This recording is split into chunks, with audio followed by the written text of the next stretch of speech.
자, 이제 234페이지 섹션 4 무선통신의 이해입니다. 자, 1번 무선랜입니다. 무선랜. 자, 무선랜을 한번 볼까요? 자,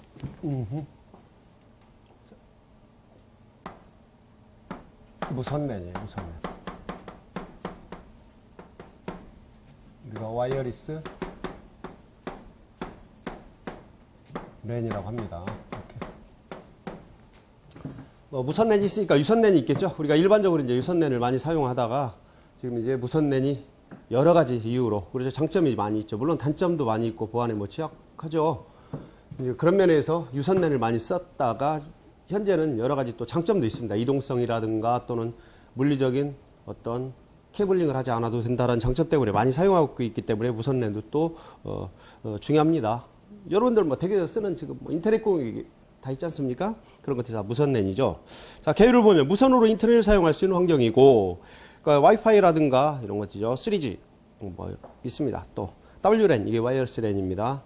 그 다음에 LTE, 롱텀 에볼루션이라는 여러분들 지금 스마트폰이라든가 이런 세대별로의 스마트폰으로 사용할 수 있는 이런 것들이 다 무선 네트워크며 무선 랜을 사용할 수 있는 그런 터미널들이 되겠습니다.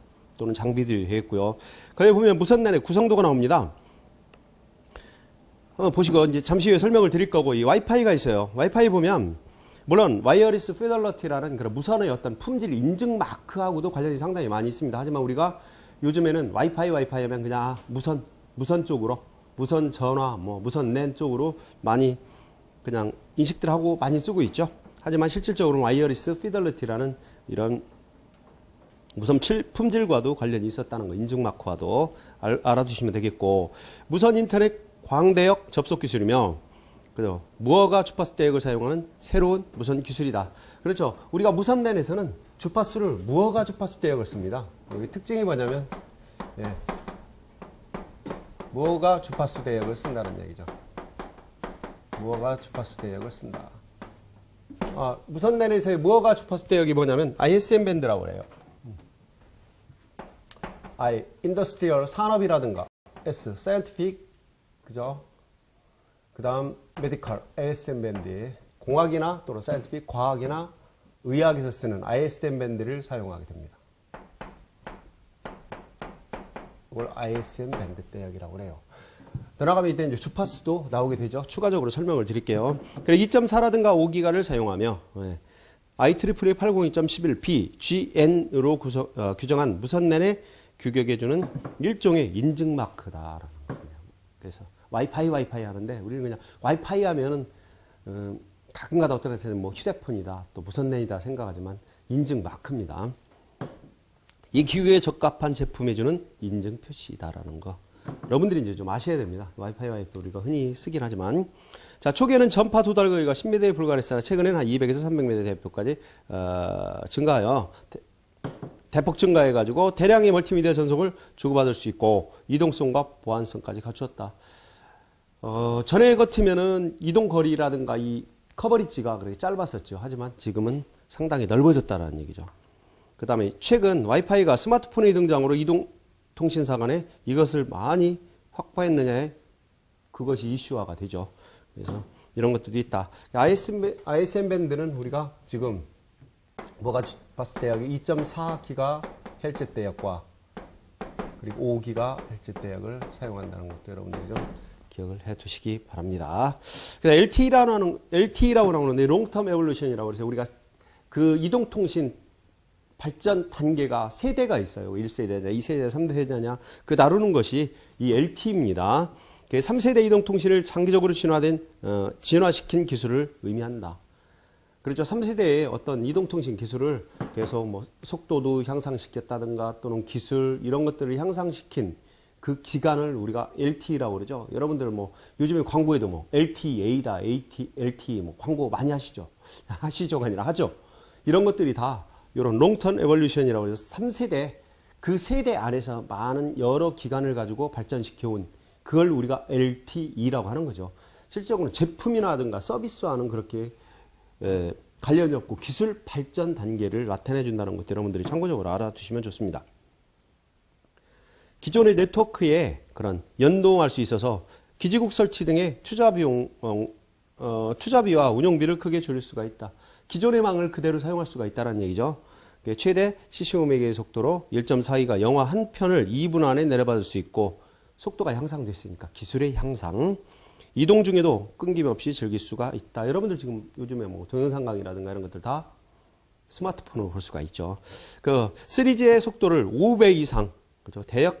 대폭 향상시킨 서비스라는 점에서 4G라는 이름을 얻었다. 그래서 3G의 기술 발전 단계이자 향상된 그 기술을 이제 4세대 이동통신 또는 랜으로 볼 수 있다는 얘기입니다. 그래서 와이파이와 LTE 여러분들이 요즘에 좀 많이 접하는 그런 용어들이라 개념 정도 여러분들에게 설명을 드렸어요. 자, 그랬을 때 우리가 무선 랜을 하게 되면 무선 랜 구성 방식이 있습니다. 234페이지 중간 방식이 있습니다. 무선 랜 구성.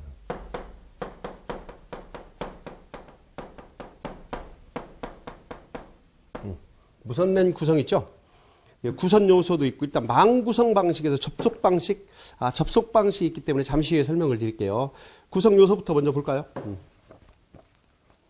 구성 요소는 AP, 액세스 포인트가 있고 무선 랜에서 네트워크와 사용자 간의 그런 중계 장비이다. 그러니까 랜을 위한 댁내에 집안에 설치할 수 있는 소형 기지국이라고 생각하시면 됩니다. 여러분들이 WAIC에서 와이어리스 무선 랜 카드, 네트워크 인터페이스 카드, 그 다음에 무선 랜 카드, 그 다음 무선 네트워크 인터페이스 카드 이런 명칭으로 부르기도 합니다. 인증 서버, 사용자 인증 여부를 결정하는 역할을 하는 그런 수행을 하는 서버를 우리가 인증 서버라고 한다. 크게 무선 랜 하면 AP와 무선 랜 카드, WNIC가 주 구성 요소가 되죠. 물론 인증도 중요하지만 꼭 좀 기억을 하십시오. 구성 요소는. 구성 요소부터 볼까요?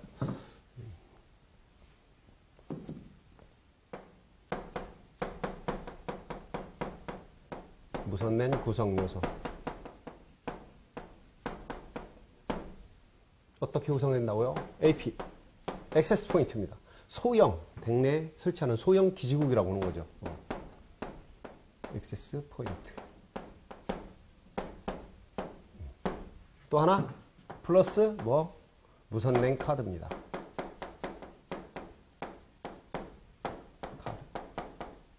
그리고 WNIC라고 네트워크 인터페이스 카드. 이렇게 부르죠. 무선 랜 구성은 어떻게 해요? AP와 무선 랜 카드로 구성이 된다. 얘는 어떻게 보면 무선 랜 통신을 하기 위한 그냥 소형 기지국이라고 생각하세요. 그것이 커버리지가 적기 때문에 각 가정마다 하나씩 소형 기지국이 설치가 됐다라고 보시면 돼요. 당연히 뭐 휴대폰이나 이런 것들은 커버리지가 넓죠. 5km, 10km, 15km 많게는 하기 때문에 뭐 큰 건물이라든가 산꼭대기에 기지국이 하나만 있으면 되지만 얘는 100mW라는 작은 소출력으로 송신하기 때문에 그만큼 커버리지가 작으니까 또 설치하고 또 설치하고 집집마다 설치할 수밖에 없다는 얘기입니다.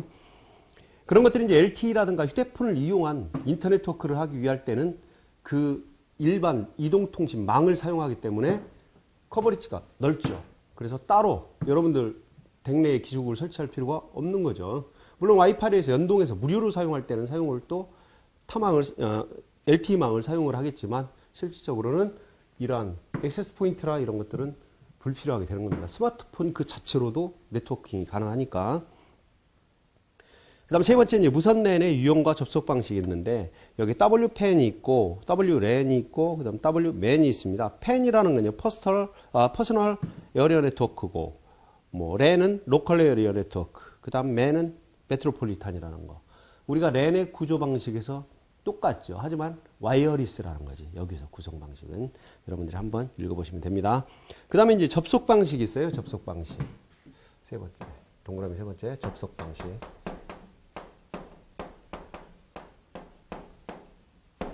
접속 방식에는 두 가지 방식이 있죠. 인프라스트럭처 방식과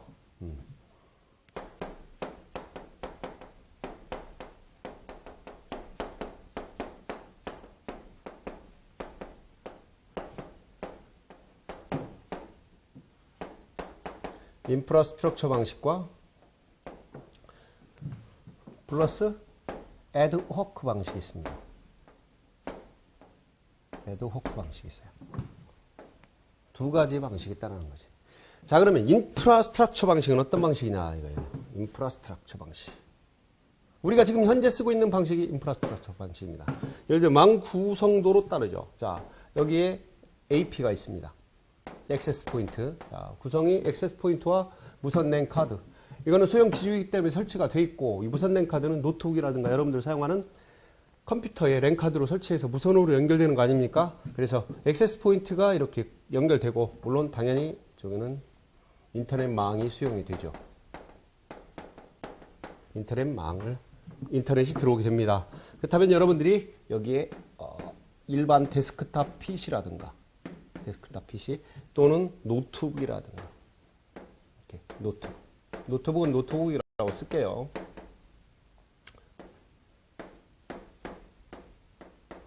자, 노트북이 있어요. 그러면 일반 PC든 노트북이든 여기에 무선 랜 카드를 장착을 하게 되죠.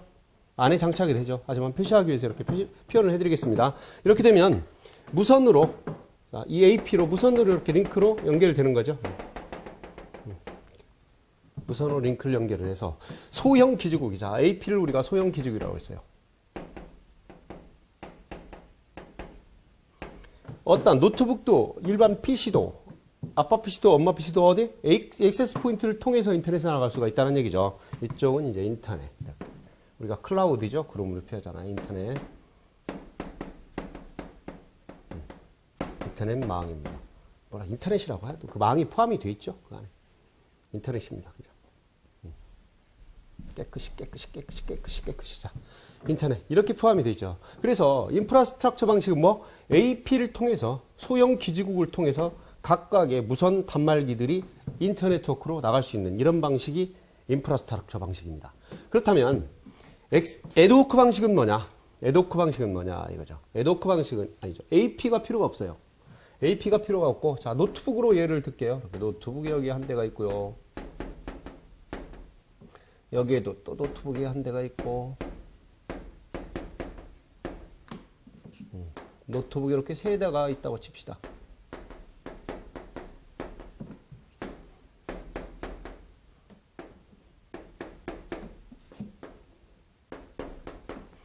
자, 이렇게 노트북이 있으면 이런 기지국을 통해서 어떤 네트워킹이 가능한 게 아니라 이런 노트북 대 단말기 대 단말기끼리 이렇게 통신이 가능한 거예요. 서로. 그러니까 기지국이 필요 없이 단말기들끼리, 그죠? 인터페이스 카드, 단말기들끼리 통신이 가능한 방식이 애드호크 방식이라는 얘기죠. 이 애드호크라는 이 자체가 친한 친구 사이라는 뜻이에요. 영어 말고, 영어 애드호크 말고는 이런 것들은 이제, 어떤 언어일까요? 뭐, 그리스어, 이쪽과 아주 유사한 언어로 봤을 때는 아주 친한 친구 사이를 애드호크라고 한답니다. 그래서 가까이 터미널끼리 통신이 가능한 이런 방식을 우리 애드호크 방식이라고 한다. 잘 기억을 하셔야 돼요. 그러니까 우리는 AP를 사용하죠? 근데 우리는 이걸 AP라고 말하지 않고 여러분들은 대부분 뭐라고 표현해요? 뭐, 인터넷 공유기다. 뭐 IP 공유기다 이런 식으로 표현을 하죠. 하지만 여러분들이 이제 이걸 액세스 포인트라고 이야기해야 된다는 얘기죠. 시험에도 액세스 포인트 나오죠. 뭐 1차에 나오고 2차에 나오고 다 합니다. 어차피 무선랜 공격이든 무선랜은 한 문제는 꼭 나오게 돼 있어요. 또 2차에서 여러분들 실기에서도 뭐 무선랜은 거의 뭐 빼놓지 않고 나오게 되죠. 그래서 여러분들이 무선랜은 꼭 좀 잘 기억을 한다. 일단은 접속 방식은 인프라스트럭처 방식과 애드호크 방식이 있다라는 거. 구성 방식. 꼭 노트북이 아니더라도 일반 데스크탑도 마찬가지입니다. 또 하나, 여러분들이 그 스마트폰과 스마트폰끼리 또는 스마트폰과 노트북끼리 여러분들 하죠. 블루투스로 통신할 수 있고 이런 방식, 그게 다 애드호크 방식으로 통신을 하게 되는 겁니다. 얘를 통해서 하는 거, 액세스 포인트를 통하지 않지 않습니까? 구성 방식이 두 가지가 있다는 걸 여러분들이 꼭 좀 기억을 하시기 바랍니다. 자, 통과. 자, 네 번째, 장단점으로 한번 볼까요? 장점. 무선으로 송신할 수 있는 범위 내에서의 거리 제약 없이 통신이 가능하다. 그렇죠. 이 액세스 포인트는 우리가 기술적으로 보면 현재 지금 우리가 나오는 건 100mW입니다. 송신 출력이. 그렇기 때문에 일단 장애물이 없다라고 치면 100m까지 통신이 일단 가능한 것으로 보는 거예요. 이론상으로. 그렇게. 그 안에서는 뭐 거리 제한이 없다. 그런데 100m까지 똑같은 속도가 나오냐? 그렇지는 않습니다. 멀면 멀수록 속도가 느려지겠죠. 시그널이 약해지기 때문에 이제 그런 것들은 감안해야 되고, 어쨌든 그 거리 안에서는 통신이 가능하다는 거. 그 다음 에도크와 같은 접속 방식은 AP 없이도 통신이 가능하다. 설명을 했었죠. 에도크 방식은 AP가 필요 없이 서로 단말기끼리 통신이 가능한 방식이 에도크 방식이라고 했습니다. 이외에도 막 이동성이 좋다 이런 것들이 뭐 장점 많이 있습니다. 그렇잖아요. 케이블링을 하지 않아도 되잖아요. 여러분들이 만약 이 강의실만 하더라도 어떤 컴퓨터를 설치하려고 하면 허브에서부터 스위치에서부터 다 UTP 케이블로 연결해야죠. PC 예전에 다 그랬죠. 여러분들 뭐 회사도 마찬가지고. 근데 지금은 무선 랜 AP만 한 대 놓고 각 PC마다 무선 랜 카드만 설치하게 되면 케이블링 할 필요도 없죠. 또 옮겨 다니는데도 그렇게 큰 무리가 없고. 물론 단점도 있겠지만 단점 한번 봅시다. 자, 유선보다 품질이 낮는다. 자, 유선과 무선을 서로 비교했을 때 누가 품질이 좋다? 무조건 유선입니다. 유선이 품질이 좋아요. 그게 뭐 광섬유 케이블이다, 또 뭐 어떤 또 LT급이다, 뭐 이거 신경 쓸 필요 없어요. 유선과 무선을 비교했을 때 품질은 유선이 좋다. 요즘에도 그렇죠. 다 예를 들어 서울 KBS에서 방송이 대전 KBS까지 또는 어떤 뭐 수원 KBS까지 내려올 때는 다 유선으로 내려오죠. 광섬유 케이블로 유선으로 내려옵니다. 그 지역 내에서만 무선으로 공급을 합니다. 무선으로 송신을 하게 되는 거죠. 그 다음에 인증 암호의 취약성. 여기서 이제 무선에서 이제 인증 암호가 그 보안상으로 이제 뒤에 나옵니다. 나오는데, 일단 인증 암호의 취약성이 있다라는 거. 유선보다는 취약해요. 그 다음에 가전기기와 주파수 대역이 같아 전파 간섭에 영향을 받는다. 이제 이 얘기가 나오는데, 가전기기와 주파수 대역이 같기 때문에 영향을 받는다라는 얘기가 나와요. 뭐냐면 여기에 보면 보세요. 인더스트리얼 얘가 공학이죠. 산업이라든가 이런 데 쓰는 거예요. 산업. 사이언티픽 과학. 메디컬. 그죠? 의학. 여기에서 쓰는 의학. 의학이 뭡니까? 의학이. 의학에서 쓰는 무허가 주파수 대역이죠. 그렇죠. 산업이나 과학이나 공학의 의학에서 쓰는 이런 주파수를 전파관리국에 막 주파수 허가 맡아가지고 어떤 제품을 만들려면 참 그렇죠. 그렇기 때문에 이러한 2.4기가라든가 5기가 대역은 허가받지 않아도 이 주파수 대역은 누구나 쓸 수 있어요. 그런 대역이 이 ISM 뱉는데 무선랜에서는 2.4기가와 5기가를 사용한다는 겁니다. 그럼 여기서 나와 있는 게 뭐예요? 가전기기와 주파수 대역이 같아 전파 간섭에 영향을 받을 수 있다라는 이 얘기는 뭐냐면 산업 예와 같아. 산업 예와 같은데 어떤 주파수와 주로 같냐면 예하고 여기서는 문제가 돼요. 왜 그러면 여러분들 가정에서 진짜 많이 쓰는 요즘엔 각 가정마다 없는 가정이 없을 정도가 된 뭐가 있냐면 전자레인지가 있어요. 전자레인지. 이 전자레인지의 주파수가 2.4기가 했을 때의 고주파로 익혀버리는 거죠. 그러잖아요. 그런데 이 무선 랜에서 얘를 사용해요. 그러니까 전자레인지라든가 이쪽 가까이에 AP를 놓고 사용하게 되면 어떤 여러분들이 뭐 팝콘을 튀긴다든가 피자를 또 만들어낸다든가 또는 데핀다든가 이럴 경우에 어떤 컵라면을 끓여 먹는다든가 했을 때는 영향을 받을 가능성이 주파수가 같기 때문에 있다라는 얘기예요. 근데 사실 실질로 하면 영향이 없습니다. 제가 누굽니까? 또 테스트 다 해봤잖아. 집에서. 별 영향 없습니다. 하지만 가능성이 상당히 많죠. 또 영향을 미쳐요. 약간. 우리가 이제 느끼기에 통신할 때 느끼는 거와 어떤 테스트 장비로 했을 때는 당연히 느껴지는데 피부로 느끼는 게 없다라는 얘기입니다. 그래서 어쨌든 있다라고 보는 겁니다. 있다라고. 2.4기가 때 같이 주파수를 사용한다. 그 다음 물리적 특성에 의한 취약성. 그렇죠. 도난. 뛰어가요. 여러분들 대학생들 알겠지만 대학교에 가면 핫스팟이라고 해서 막 각 큰 건물 벽에라든가 또는 대학교 내부의 복도의 천장에 AP 액세스 포인트 다 설치되어 있죠. 그래서 어떤 강의실에서도 무슨 노트북만 있으면 통신할 수 있도록 됐는데 요즘에는 AP가 막 각 가정마다 여러분들은 그 IP 공유기라든가 다 있기 때문에 괜찮았어요. 한 10년 전에 정도만 해도 이 AP 도난 사고가 엄청나게 많이 일어났습니다.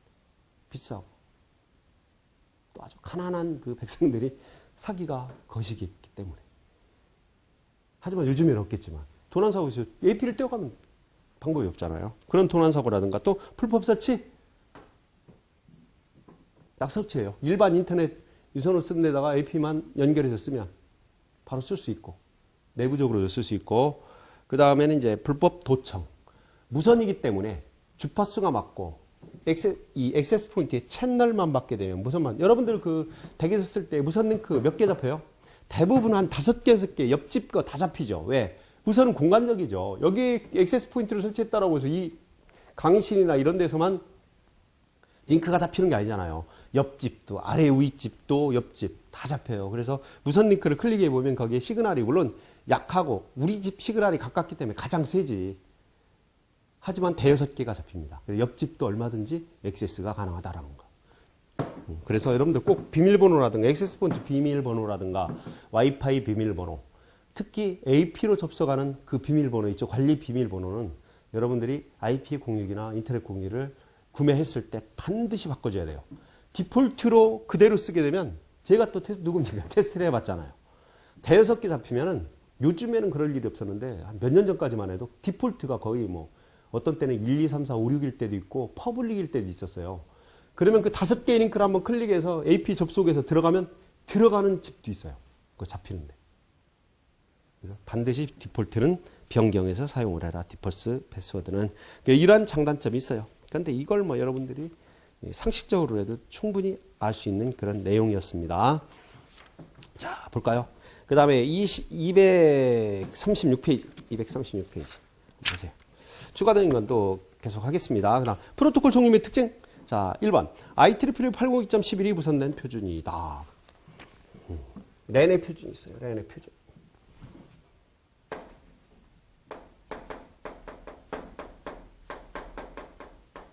랜의 표준이 있습니다. 이게 유선과 무선이 있어요. 자, 유선을 보면요. 우리가 IEEE가 자, IEEE 2가 3개라는 얘기예요. 자, 802 자, 위원회에서 만들어져. 자, 유선 같은 경우는 여러분들이 꼭 기억을 하셔야 돼요. 네트워크에서 설명을 하겠지만 먼저 예습을 한다시고. 자, 1, 2, 3, 4, 5가 있죠. IEEE 802.123. 얘가 뭐냐면 맥입니다. 맥. 2가 LLC. 3이 얘가 이더넷이에요. 3이 이더넷이에요. 4가 토큰버스. 그다음 5가 토큰님. 꼭 기억해야 됩니다. 네트워크에서 뭐 설명을 드리기도 했을 겁니다. 자, 이렇게 돼 있어요. 점입니다. 다. .1, .3, .4, .5. IEEE 802.12345. 그 중에서 유선의 표준은 누구다? IEEE 802.3 이더넷입니다. 그래서 우리가 지금 이걸 사용하고 있지 않습니까? 표준이라는 거죠. 그럼 무선의 표준은 뭐냐? 무선의 표준은 IEEE 802.11입니다. 11. 자, 11A가 있고요. B가 있고 G가 있고 N이 있습니다. 무선은 이렇게 돼요. 얘는 다 11B, 11G, 11N입니다. 11N. 그러면 무선의 표준은 누구야? 얘입니다. 802.11. 802.11이에요. 11. 그 중에서도 다시 쓰겠습니다. 동그라미 쳐가지고 영 헷갈려. 그죠? 잘 보이지도 않고. 자, 802.11A가 있고요. 11B가 있고, 11G가 있고, 11N이 있어요. 그 중에서도 표준이 11B입니다. 11B가 표준이에요. 유선의 표준은 IEEE 802.3, 무선의 표준은 IEEE 802.11 또는 11B입니다. 잠시 후에 또 설명을 드릴게요. 자, 무선랜 표준인데 무선랜 와이파이라고 부르는 무선 근거리 통신망에 의한 컴퓨터 무선 네트워크에 사용되는 기술이다. 그렇죠? 여러분들 알 거야. 개념이고. IEEE 랜이나 맨 표준위원회, IEEE 802위원회라고 합니다. 다른 말로 또 그 11번째 워킹그룹에서 위원회에 개발된 표준 기술이고 현재 주로 쓰는 유선 랜 형태인 인터넷의 단점을 보완하기 위해 고안된 기술이다. 그렇죠. 유선은 불편하죠. 케이블링도 해야 되고 이런 것들. 장점도 있지만 이더넷 네트워크의 발달에 위치해 불필요한 그런 필요 없는 배선 작업과 유지 관리 비용을 최소화하기 위해 널리 사용한다. 요즘에 너무 사용해요. 그리고 이거 진짜 요즘 여러분 뭐 인터넷 교육이 우리가 이제 전문 기술 용어로 AP, 액세스 포인트가 없다라고 생각을 해보세요. 가정에서. 예전 같으면 막 아랫방, 윗방에서 하면 케이블 막 뭐죠? 천장 구석으로 이렇게 케이블 했죠. 케이블링. 요즘 그런 게 필요해요. 안 필요해요? 안 필요해요. 액세스 포인트 있으면 무선이라 뭐 노트북 들고 다녀도 되고 옆방으로 갔다가 뭐 다 그죠? 거실로 나왔다 하지 않습니까? 그런 유동성이 아주 유연하다는 얘기죠. 자, 그렇게 널리 쓰인다는 얘기. 그다음 구성 방법에는 보통 공개된 넓은 장소에 하나의 핫스팟, 그러니까 핫스팟이라는 건 여러 사용자가 이동성을 가진 여러 사용자가 사용할 수 있는 많이 사용하는 특히 대학가라든가 또는 이런 데 있죠. 어떤 뭐 공공 건물이라든가 이런 데를 핫스팟 지역이라고 보는 겁니다. 외부 웬과 백본 스위치는 이제 ISP 쪽에서 있는 스위치고 인터넷 서비스 프로바이드 각 사무실 핫스팟 사이를 이더넷으로 연결하고 핫스팟부터 각 사무실의 컴퓨터는 무선으로 연결을 한다. 그렇게. 대학까지는 어떤 ISP에서 유선으로 가지만 대학 내부에서 무선으로 학생들이 편리하게 노트북도 쓰고 일반 컴퓨터도 쓸 수 있도록 무선으로 서비스를 제공하는 이런 것, 지역을 우리가 핫스팟이라고 한다는 걸 여러분들이 꼭 기억을 하십시오. 자, 세 번째 나오는 게 이제 무선넷 프로토콜 구조예요. 3번인데. 네, 잠시 후에 또 설명을 드리겠습니다. 뭐 다른 번호 순서와 상관없이 설명드리는 번호만 쓸게요. 한번. 프로토콜 구조예요. 프로토콜 구조. 프로토콜 구조. 프로토콜 구조인데 밑에서 오면 이제 물리계층부터 응용계층까지 다 OSI 7 레이어를 설명을 하는 거죠. 설명을 해놓고 그럼 무선은 어디에 해당이 되느냐 이거죠. 무선일 경우에는 자, 여러분들 한번 보세요.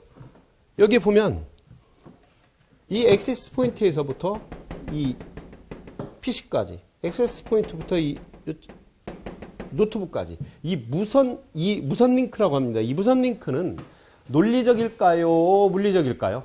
논리적일까요? 물리적일까요? 얘도 당연히 물리적인 링크입니다. 우리가 눈에 안 보이고 무선이기 때문에 논리적인 게 아니라 논리적인 게 아니라 물리적이라는 얘기죠. 물리적 링크입니다.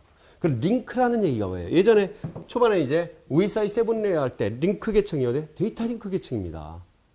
무선 링크. 그러니까 얘는 데이터 링크 계층까지 수행할 수 있다는 얘기야. 그럼 무선랜이 수행하는 계층은 데이터 링크 계층. 데이터 링크 계층은 그 이하까지는 모든 계층이 다 수행하는 거죠. 만약에 네트워크 계층 수행하는 라우터라면 2계층, 1계층도 같이 이하는 다 수행한다라고 뭐라고 그랬죠? 네트워크 초반에 설명을 할 때 여러분들에게 꼭 기억을 하시기 바랍니다. 무선은 데이터 링크 계층을 수행하게 되는 겁니다. 여기 보면 자, 데이터 링크 계층만 한번 표현을 해볼게요.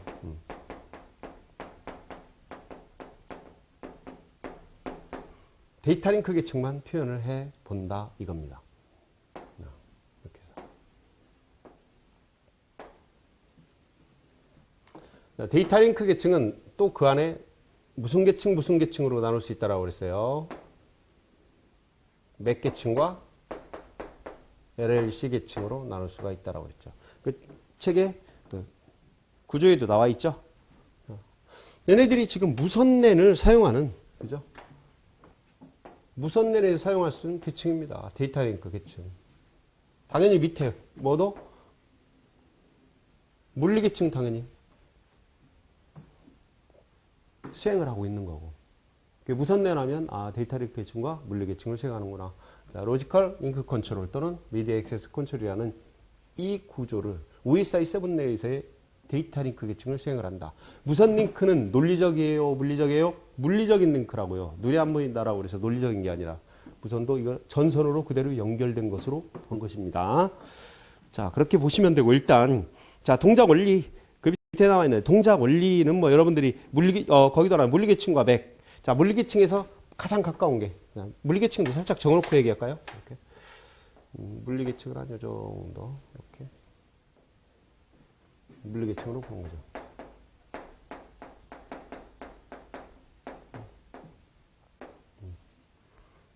맥과 가깝다는 얘기죠. 물리계층이니까. 맥과 가깝고, 여기에서 이제 맥. 이 계층은 누가 뭐라고 그래서 맥을 가지고 통신하죠. LLC, 로지컬 컨트롤, 로지컬 링크 컨트롤 같은 경우는 이제 네트워크 계층과 관련이 있기 때문에 누가 뭐라고 그래도 데이터 링크 계층은 맥입니다. 맥. 물론 LLC도 관련이 있지만, 그래서 링크를 형성을 해서 통신할 수 있다. 그러면 물리 계층과 데이터 링크 계층이 누구냐? 여기서는 얘입니다. 얘. 물리 계층과 데이터 링크 계층. 그래서 무선랜하면 물리 계층과 데이터 링크 계층을 수행을 한다고 보시면 되는 거죠. 왜? 링크잖아요, 링크. 여기서의 링크지. 실질적으로 이제 여기가 되겠죠, 링크. 잘 기억을 하시기 바랍니다.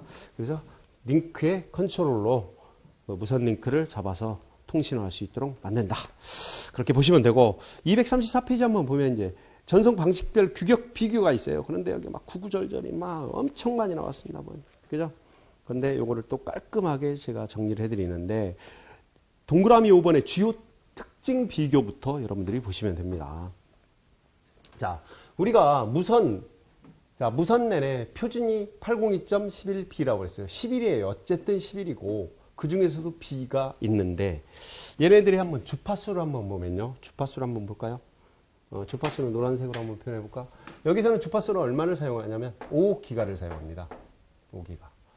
11B는 2.4기가헤르츠를 사용해요.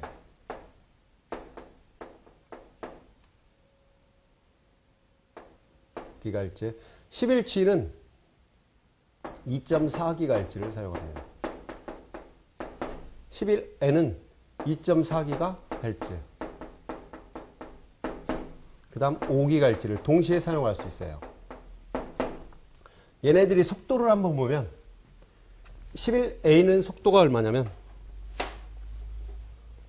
속도를 보면 얘는 54메가입니다. bps. 11B는 11메가 bps입니다. 그 다음 11G는 54메가 bps입니다. 그 다음 11N은 100메가 bps 이상이에요. 이상. 초창기에 그 표준이 돼서 무선랜에 11B가 나왔을 당시에 2.4GHz의 속도가 얼마였었어요? 11메가밖에 안 나왔었죠. 그것도 송수 라인을 나누면 5.5메가밖에 안 나왔다는 얘기예요. 그 정도는. 그랬다 얘가 속도가 너무 느려요. 느리니까 그 다음에 나온 표준 타입이 11G 타입이 나왔었죠. 2.4기가대를 써서 54메가까지 속도가 나왔었어요. 그래서 여러분들이 한 27메가 정도가 나왔죠. 송수 라인이. 무선랜으로 아무리 다운받아도 20메가, 25메가 이상 안 나왔었잖아요. 얘가 53메가 갔어요. 그런데 뭐냐면 지금 11A와 11G가 있어요. G 있는데 B에다가 G로 이렇게 넘어옵니다. 상용화가. 11G에다가 지금 11N이 이렇게 넘어와요. 근데 B에 있다가 A로 올라간 게 아니라 G로 내려온 이유는 뭐냐면, 주파수가 같은 주파수 대역을 사용하죠. 그래서 54메가가 속도가 같으면서도 A로 안 가고 G로 넘어오게 되는 거예요. 근데 54메가도 너무 느려요. 그렇잖아요. 여러분들 그 광랜 100메가가 서비스 한다고 지금 사용하고 있을 겁니다. 그런데 그건 유선 구간에, 이 구간에 100메가죠. 이 구간에 100메가입니다. 이 구간에. 이 인터넷 구간에 100메가죠. 100메가 bps죠. 물론 유선으로 여기에 유선으로 AP에 당연히 유선 포트가 있죠. 유선으로 PC1이 있습니다. 연결된다면 당연히 이 PC는 100메가 bps가 나오게 되죠. 왜? 유선에서 그대로 다이렉트로 쓰니까.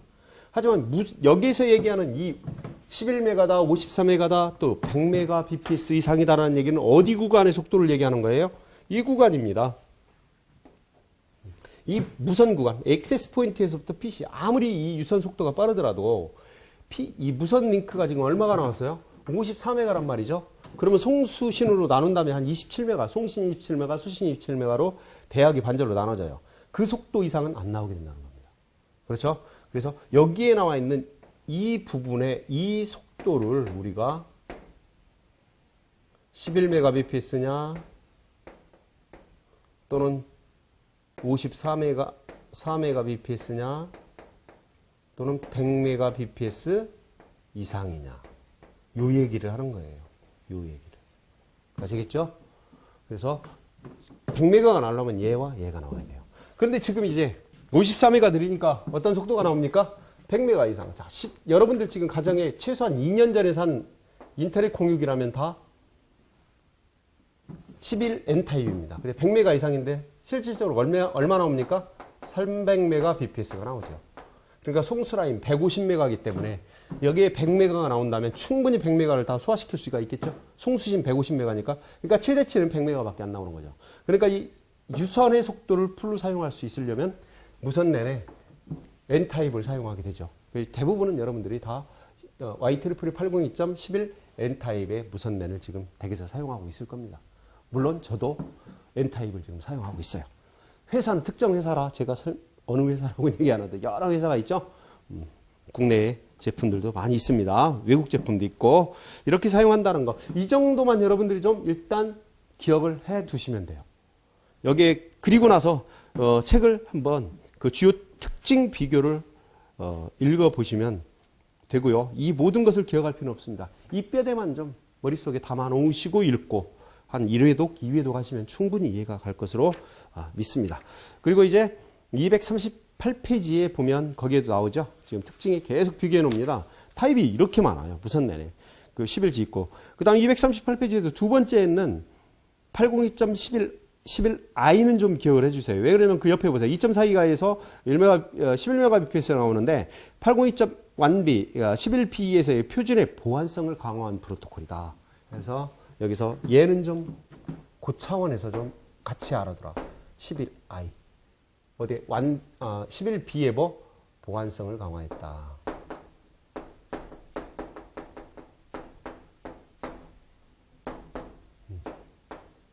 보안성을 강화했다는 거. 얘는 좀 따로 기억을 해주시면 돼요. IEEE 802.11i는 뭐 보안성을 강화했다. 11b의 보안성을 강화한 버전이다.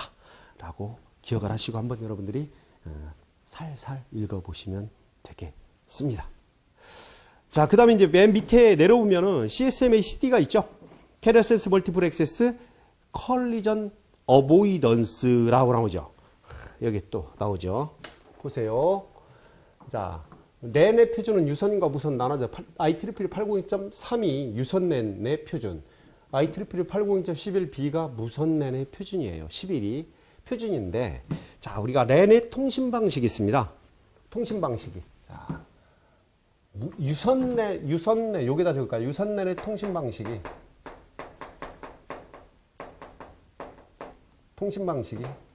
뭐냐면, Carrier Sense Multiple Access Collision Detection. 그러니까 충돌 검출 방식입니다. 유선낸에서는. 근데 무선낸에서의 통신 방식은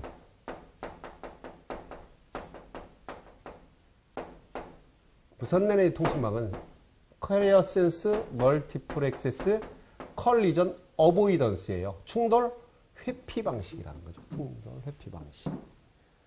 그러니까 어떤 단말기가 데이터를 보내고자 할 때 반성파를 검출해봐요. 그래서 컬리전 디텍션 방식 같은 경우는 검출이 되면 일정 시간을 대기했다 다시 전송하려고 합니다. 하지만 여기에 나오는 무선낸의 통신 방식인 CSM의 CE 충돌 어보이던스 회피 방식은 그거예요. 보세요.